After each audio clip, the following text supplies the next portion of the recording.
Hi my loves, in this video I'm going to teach you how to create multiple YouTube channels under one Google account using your mobile phone. Ready? Let's go. First thing to do is to head over to your browser. For this lesson I am going to be using the Google Chrome browser. So now we are going to type in youtube.com desktop. Now when it loads up, long press on the screen and open a new tab. It's going to open as it should be in a desktop format, so we are going to be working with the desktop version of YouTube.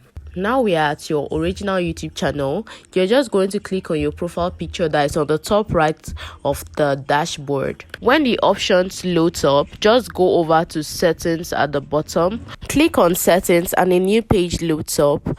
Then in your channel section, click on add or manage your channel. It's going to load up and it will show you your other channel if you had other channels.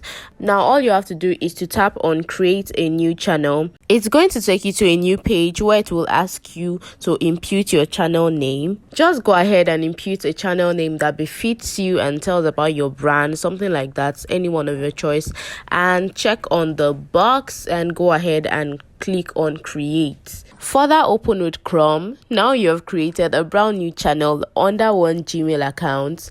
To switch to your other account, just click on your profile picture icon and you're going to see an option called switch, and you can switch to your other account. I hope this video was useful. Make sure to like and subscribe, and see you on my next video. Bye.